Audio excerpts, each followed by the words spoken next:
Hello and welcome to another edition of the We Are Pod, where every single week we are bringing you real stories from real people across our industry. My name's Kirsty Franks. I'm a board member for Women in Estate Agency, and I also want to express a huge thank you to our partners over at Digital Sparks. If you haven't checked out their work, go and have a look at what they're doing on Instagram. They're creating some amazing short form content for agents across the sector. For now, grab a brew, settle in. Welcome to the We Are Pod.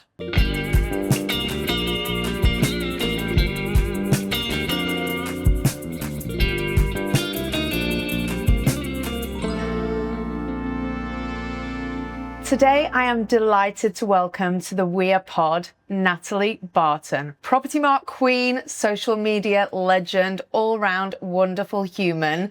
And today we are going to look behind the curtain at who Natalie really is. Natalie, welcome to the pod, my lovely. This is really exciting. I know, this has been a long time coming, this conversation, right? You were recommended onto the pod by Ms. Megan 18, actually. Yeah. She said, you have to have Nat on, you have to have a conversation with her. But I have told you the rules of the We Are Pod. You and I can talk marketing all day. Ms. Digital Communities and Marketing Officer at the longest title in the industry. Propertymark. So we'll touch on a bit of that. We'll touch on a bit of marketing for sure.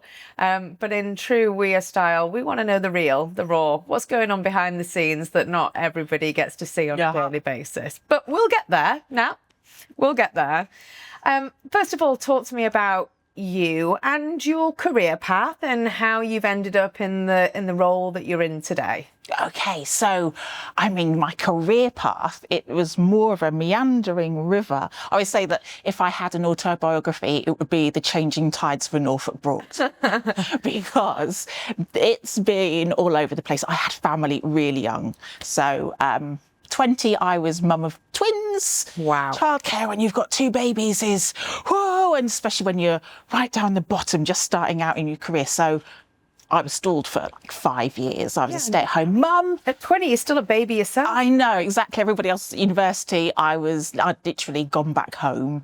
And so, yeah, my career was stalled. And then it's been essentially shaped by family. Yeah. So I didn't have a career, I had jobs. I went into primary school and I was a teaching assistant and admin assistant and lunchtime play leader.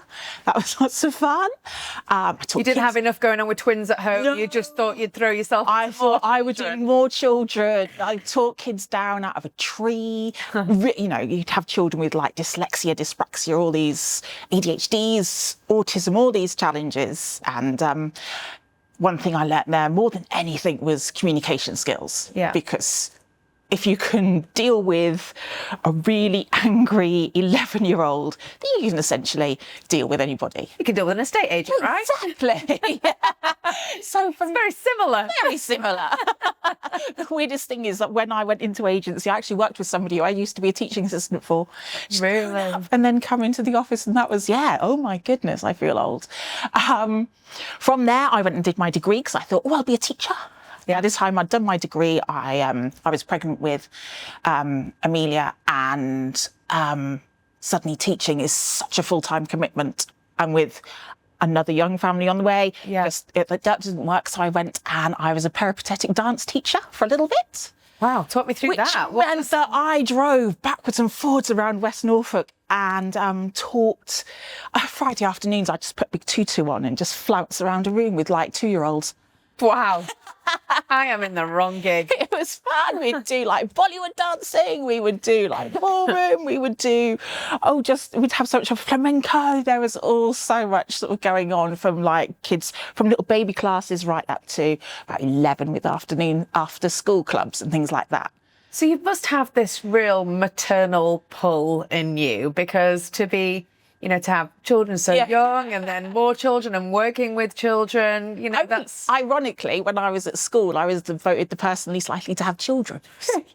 I wanted to travel the world. I wanted to work in travel and tourism. But as soon as you've got a family, it's not harder to kind of fly off all over the road. So life changed and I kind of just took things as they came at me instead. And it was, then I had Felix later on. He was quite a challenging toddler, and I thought, I need something. Again, I stay at home mum most of the time, and I was like, I need something for my sanity. Yeah. I walked past, it was our local Fine and Country branch, and they wanted 4 hours every other Saturday. And I was like, oh my God, that will give me something that's not toddlerdom. So I applied for that and I never looked back. It was just, I love property so much. It hooks you once you're in, doesn't it? It does, doesn't it? It's like the people who fall into it, but people don't fall out of it, do they? You fall in and you fall in love with a passion. Totally agree with you. That's absolutely happened for me. You know, I'm fairly newbie into the property industry. As soon as I was in, I was like, yeah, these are my people. Yeah, exactly. And that's it, isn't it? You don't then want to let go of these people who are, and because it's not just the properties. I mean, like 6 months down, I moved out of Fine and Country and I went into lettings. So it was from fabulous houses to like, you know, beige boxes empty and or crammed full of other people's stuff, and they don't necessarily want to move out. And how do you market them? Yeah. Very different situation, a lot busier, but they offered me flexibility that I really needed. They offered me the chance to do my qualifications, even though the role that I moved into was like admin and quite a background role. And they also invited me to their summer barbecue, even though I wasn't one of their employees. And I thought that's the kind of warmth that I really want to work in, that sort of situation. Yeah. So I transferred across. Yeah. Amazing. Yeah. So there's been a big shift from kind of walking into a 4-hour Saturday job to it was never 4 hours. Talk about the role that you're in today then. So whilst I was letting agent, I did my qualifications. I got involved with Propertymark as a volunteer. Yeah. And so I was like a regional exec. And then it was sort of 2021. I was sick with COVID. I was on my sofa, and it was Harrod Truman who messaged me and went, I've seen this job with Propertymark. And at the point in agency, I was finding it, I wasn't in a particularly great space with it.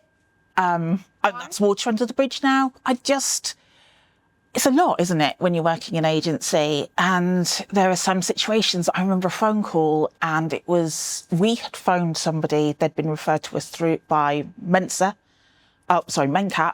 and they had various issues going on. They were desperate to move out of sheltered accommodation, and they'd been in touch with us and can we find them somewhere? And so I had this conversation with this woman, and she was like, I'm desperate. If I can't move out, me and my hamster, we just want somewhere to live that's not in this shared situation. I found somewhere though, it's brilliant. And the property that they'd been referred to was a scam. They'd given the address and they were ready to pay money. And and I had to break it to them that actually don't pay anything.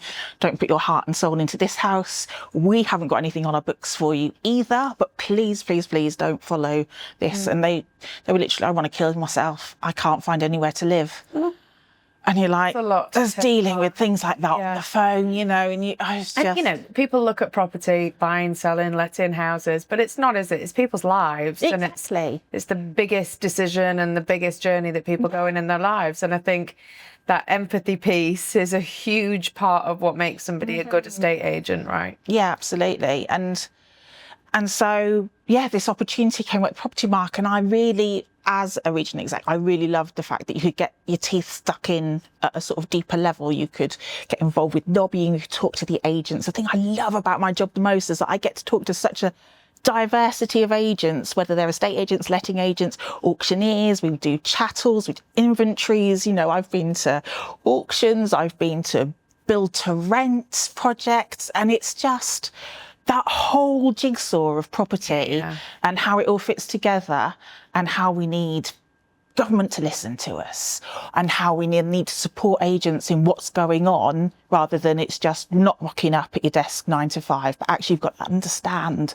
those intricacies and get things right at every point. And not just because the government say so, not just because legislation says so, but just to best serve your customers in this journey that they're on with their properties. And you've got such a helicopter view of it all. Yeah. Where you are, and a huge amount of variety, I imagine, in your life. Yeah. And it's great to be able to signpost people to, you know, actually, if you're struggling with this, have a look over here, or speak to them over here. And what I love about Propertymark is it's so open and inclusive, so that you've got agents who might have a real issue. Well, Nathan Emerson's going to be on the phone, you know, if it's something that matters to the industry, then he's there. Yeah. How can we help? You know, what's the issue, and what can we do to resolve it? That can be from like releasing guidance. So we had damp and mold guidance, to taking, you know, having wider conversations within the industry and you've really listening. You've taken that position and this incredible position that you've got, and really elevated, taken that kind of the Propertymark brand and your role there, but really married that with your personal brand across what you're doing on social media, which has really elevated kind of you and what you're all about and your messages. How has that been for you in that kind of journey into personal brand and social media? I mean, I love social media. People either love it or they hate it, don't it? It's so marmitey. I know a lot of people who go, oh, you know, it just brings badness. And yeah. But I don't see that. There is some negativity attached to social media, but I think the good certainly outweighs it. It's a mirror, isn't it? It's a reflection of ourselves, and it's a reflection of the societies and the communities that we're in.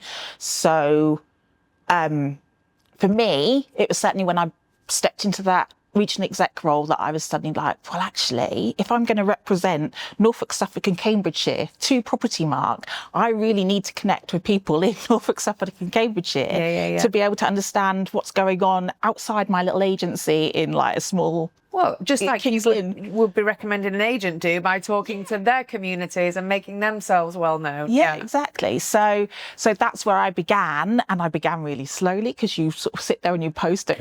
You're at the beginning and you get nothing.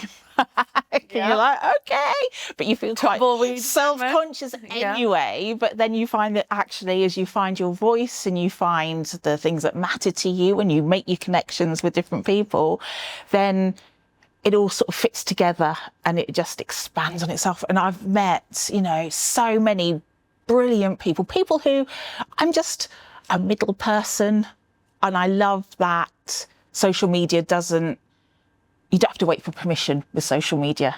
If you've got something to say, regardless of your age, your experience, your job title, whatever, if you've got something that you want to say, you can connect with the people that you want, follow the people that inspire you. There's no barriers. Nobody's going to go, oh, no, you can't do that. And if people react to that, again, it doesn't come from all over the place. It's about connecting and sharing those experiences and your views and everything like that. And I just think it's a real opportunity. And I think you've got a real beautiful blend on your socials of work and personal life. Excuse me now. And I think a lot of people, myself included, up until very recently, are very nervous to share their own personal stories, their own behind the scenes moments, their own vulnerabilities across social media. And for me, this is a new thing that I've done and jumped into it. And actually, it's been less scary than I was expecting it to be. But you've done a great job of that. So what does that give you back in return? So I get why the messages that you're sharing from a work perspective. But what about a personal perspective? What are you getting back from that? What is it bringing to your life? I think we very often hear from certain sets of people, especially in formal media.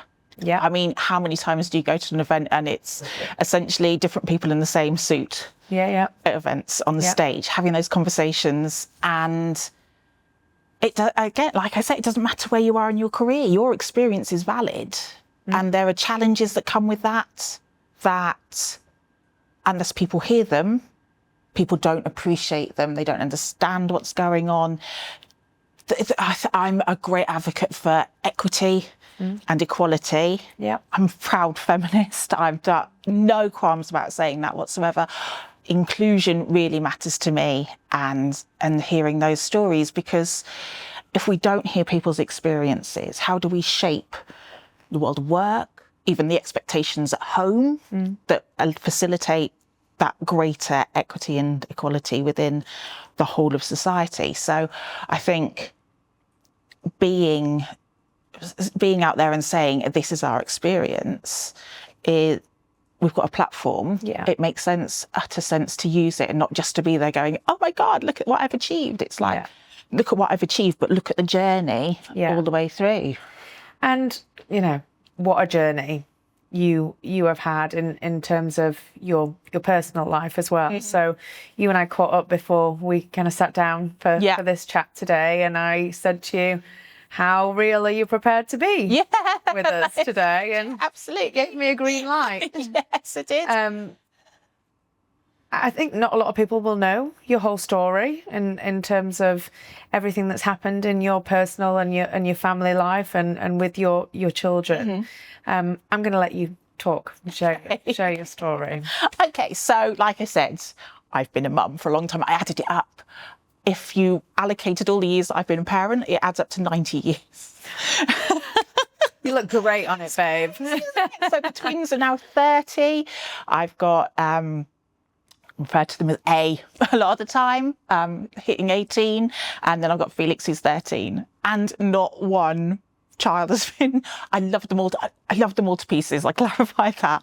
But they, you know, I've never been able to be the perfect parent, because there's always been a not so easy kind of circumstance around it. So the twins, But before you go there, there is no perfect parent. No, exactly. No. But I think we put ourselves under a huge amount of pressure to be And actually, the best thing you can do as a parent is just to go, you know, that's good enough. Yeah. They're happy. You know, they're, you know, content, everything's rolling. They're fed.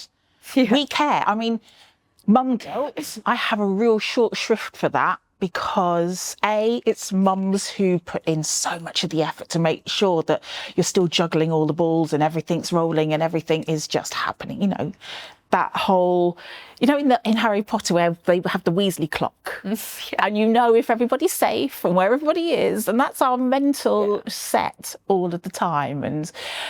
And sometimes things don't function as they should, and then we feel terribly awful and guilty that, oh my gosh, I've had to let work down, or I've not made it to this thing with my children.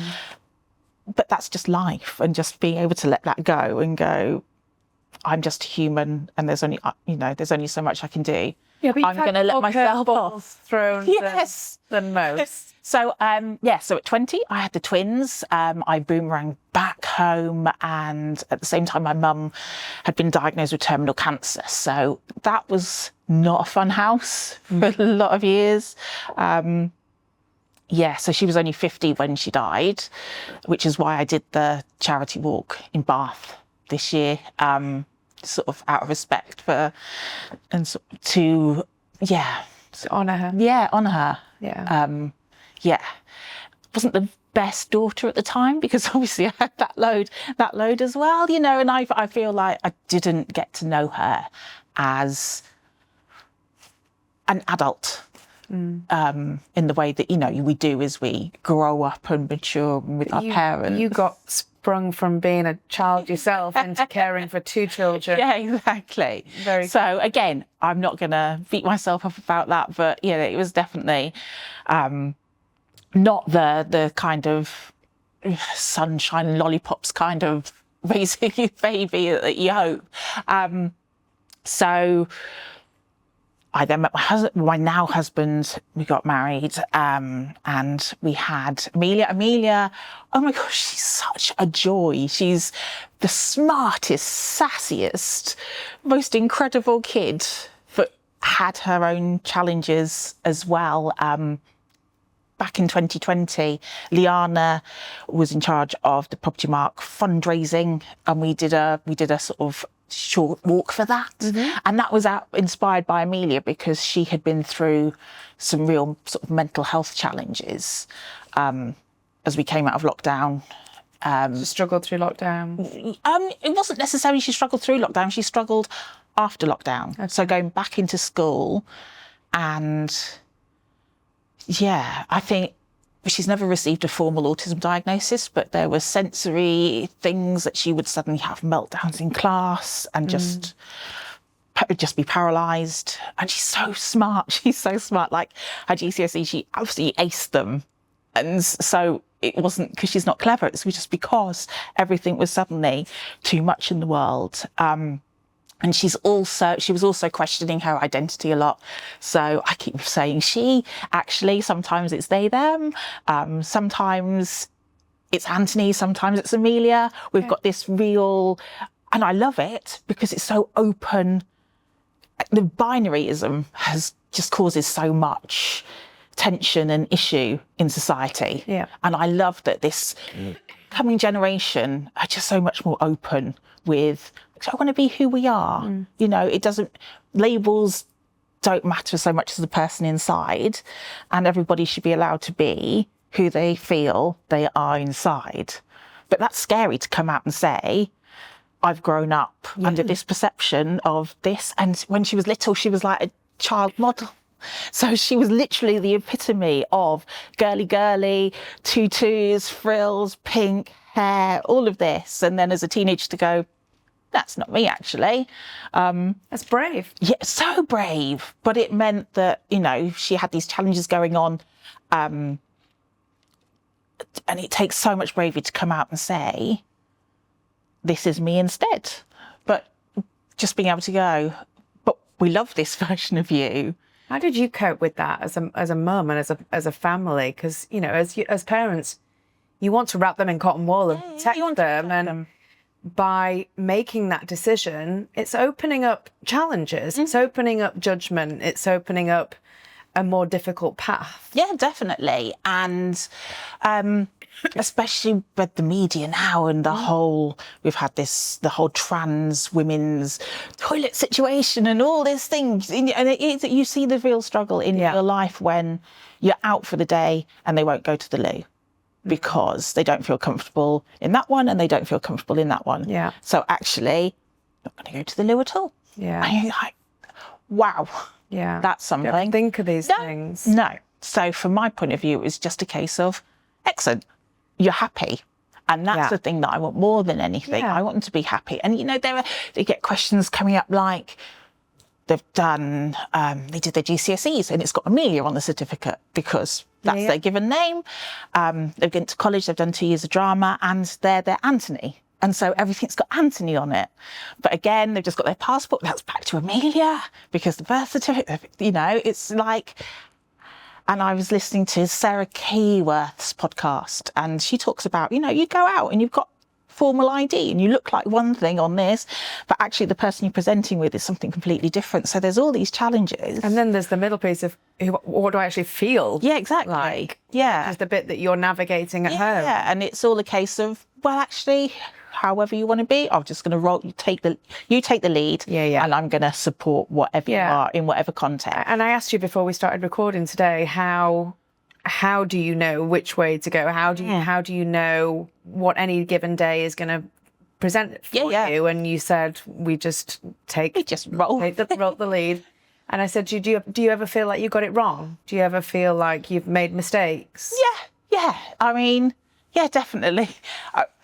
They'll be at the Agents Giving Summer Ball coming up because we helped out last year and so Yvonne's invited them again. And to some people in that room, it's Amelia. Some people it's Anthony. And it's really, and when I have conversations with my friends, that's why I just, A, and they'll know who I'm referring to. Because that takes the whole gender switch out of it completely. But yeah, I mean, they're really forgiving. They know that if I'm trying my best and they're not going to judge me for it any more than I'm going to judge them for, you know, their decisions. Exactly. So, yes. I mean, and what's really lovely is, so my dad, he's 84, he lives with us as well. And, he'll be Anthony in cards and things like that. And I'm like, well, if my dad's generation can accept it, why can't anybody else? It's huge, isn't it? Yeah. And then Felix came along. And very early on, it was he's autistic. He was. You said you referred to earlier as having a challenging toddler and you needing to go and get 4 hours on a Saturday to get away from that. So at this point, you didn't know that he was autistic. No. So it wasn't. And I've had 3 girls. You were like, boys are hard work. Yeah. It's literally the nursery brought me in, and Mrs. Heafy, who I'd known, the girls had gone to the same nursery, so I'd known her for years, and she was like, hi, this is a really difficult conversation. How do you think Felix is? And I was like, he's just a boy, you know. He's not boisterous. He's not as verbal. He's not as, you know, emotionally connected. He's loud. He's crash, you know. And she went, I think it's more than that. And she was like, you know, when he plays in isolation. He plays next to the kids. He doesn't, if things are overwhelming for people, just freak out, you know, and all these bits. And it was just like, oh, okay. And then the kind of penny drops, and you look back at little things that, like, he as a baby even, he had permanently clenched fists. Really? And it was like, oh my God, how much anxiety does a baby have in them with the world around them to be permanently kind of tense? My sister once went, oh my God, he's got long fingers. I hadn't even realised. Because he was always like... I didn't even know that was a sign that you would look out for. Or if we went the wrong way in the car, he would scream if you turned the wrong way. Yeah. And like, wow, how early on, even though it doesn't get he didn't get diagnosed until 4, because it takes a long time.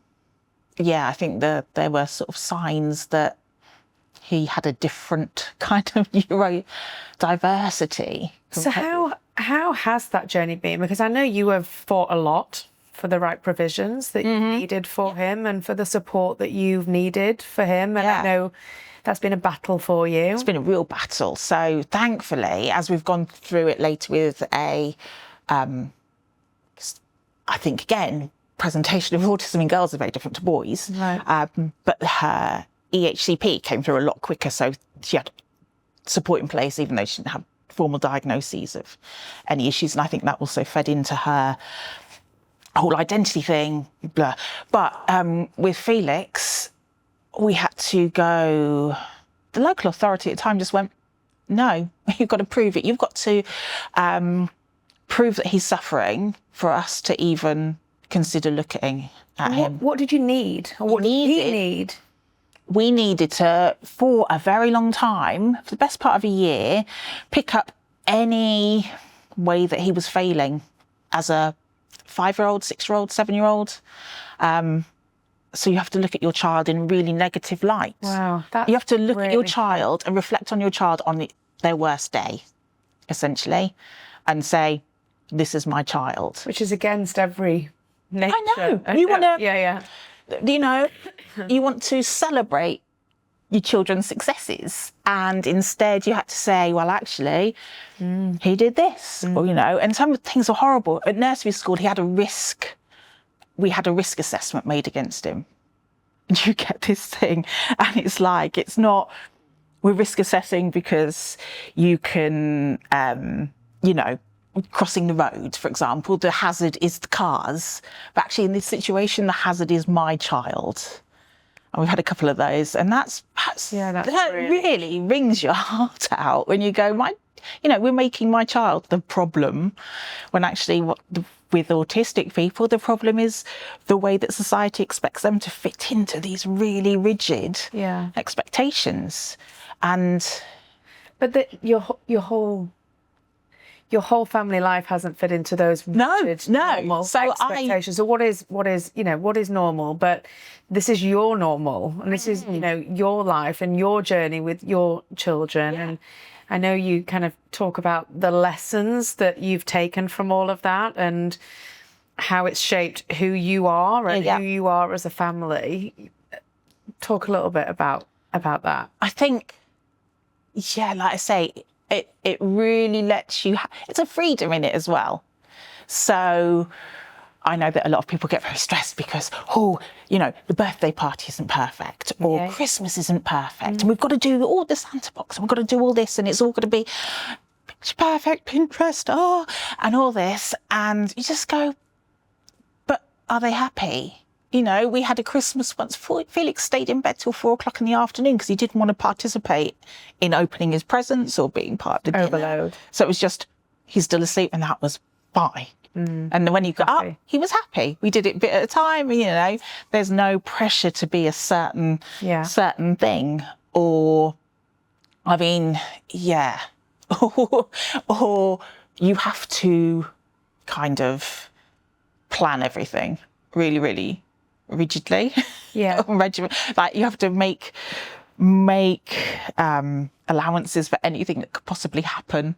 And you have had to plan your whole life around, well, I mean, we all plan our lives around our children, but you've had additional complexities that you've had to plan around. And I know that that's kind of led you to a place where you've said, I'm really comfortable in where I am in my career, and I'm not striving for that next rung on the ladder. I'm not striving to be in that leadership position. Exactly. And you talk about this concept of thriving in the middle. Yeah. Because I think success comes in so many different ways. So success might be, we made it through the day, nobody cried. Yeah. Yes! That's great. I celebrate that at the end of every day as well. I did it. I didn't cry today. So I you know, my plate is full, so I don't want to. You know, why would I take on more pressures to have this laddered path of, well, actually, you're only successful if you're up here. Well, actually, I'm successful because I'm happy. I've got enough money. That's great. I know that's a real privilege. I do a job that I love. The actual things that I do, I really enjoy doing. So why would I step away from that to take on other people doing that? Marissa Raw's Lean Out book, I absolutely love it. She says exactly that. She didn't want to be a manager because she loved doing the job that she did. Yeah. Great. So instead I will find challenges within that and ways to grow within that space because I don't like being bored. You know, you always want new things. And I'm really lucky that I've worked for a company that really recognises, you know, people's capacity, people's skills, and also people, you know, where people are happy without pressurising that. That's important to me as well. And I've Propertymark conference recently, I went into the Rachel Haniko Brookings and there was Liana as well. It was like from burnout to breakthrough, and it was packed because people do feel the pressure. And I was talking to a friend of mine, Nicole, and she'd recently sold her business. She said 6 months. I was in it for 6 months longer than I should have been, because I felt like letting go was a sort of failure. And actually for my happiness, letting go was the best thing that I possibly could have done. So why did I feel I had to hang on to a situation? Yeah.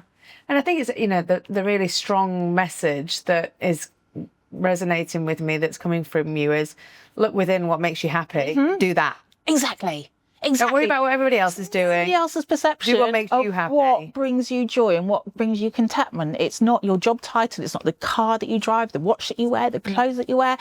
None of that actually matters. For somebody it might be. And if it is, well, if it is one good for them. Yeah, fine. It's what makes But you, if that brings those things bring you, but if it's external validation of somebody going, well, you should wear that and you should do this and you should do that, then really actually have a look at what really matters to you as a person, and all the people around you. Yeah. Now, there's so many more things I want to talk to you about, and I'm going to be rushed out of time very soon, but we have to talk WIA. Absolutely. So you are, as you announced at the start of the podcast, a proud feminist. You're also a proud advocate for women in the estate agency. You're also one of the people who is banging the drum about these male, pale and stale conferences that we're seeing all of the time. We're over here fighting the good fight. Talk to me about why WIA is so important to you, but what more you think we need to achieve. So WIA is, it's like a social media thing. So WIA's here, we're not waiting for permission to, will someone come and invite us to be in that event? Will somebody come and invite us to speak on this podcast? this is brilliant. Just if you're not getting the invitations, then create it yourself. The conference has such a unique fingerprint to it because it's not just also the sort of premeditated platforms that we're going to talk about X, Y, and Z, you know, we're actually going to bring the stories that are important to us to the centre stage as well. So you're more inclusive in who can get involved. You're more inclusive about what we're talking about. And that really resonates because then that spreads out beyond the WEA community. There is a ripple. Oh, such a ripple. And so, that's absolutely perfection. You know, you start with that community and it just spreads out, and that's exactly what you need. So where we can go further, just more conversations, more people to come and join in, and really encouraging that it's not a divisive thing at all. No, it's not. But it is just being able to shine a spotlight on different people within the industry, not just the same people. Oh, I've seen them on that podcast. I've seen them on that stage. I've heard from here. Actually, great, because they've earned their positions, but you can pull up more tables. You can create more opportunities. So who haven't we heard from that should be sat here that we should listen to their story? Oh, there's millions of people. There's so many people. If I had to nail it down, I want to do two. My first one would be Sophie Lang. Oh, love that girl. I love her. I met her through Propertymark. She became a regional exec and they said, will you mentor her?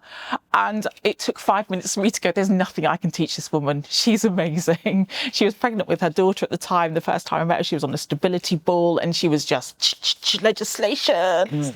Let's nail it.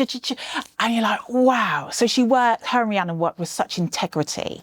You know, compliance isn't a nuisance for them. It's the basis for everything that they do, and then they work with this just passion for getting things right.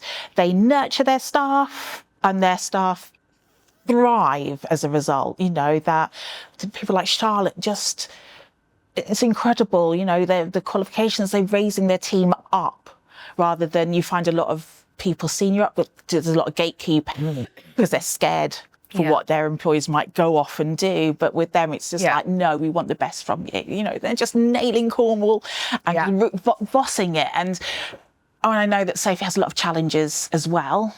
She's overcome, and that she continues to overcome. She did a TED talk in Truro recently about her anxiety, and I just think, oh, she can teach everybody so much. Sophie, if you're watching, Sophie definitely needs to come on. Yes. Nat, we could talk for hours, but thank you so much. And honestly, thank you for being so open and vulnerable and real. It's what this is all about. Absolutely. And hopefully, I know a lot of what you'll have said will have resonated with a lot of people. So, Natalie, thank you for being a fabulous guest. Thank you. It's been a pleasure.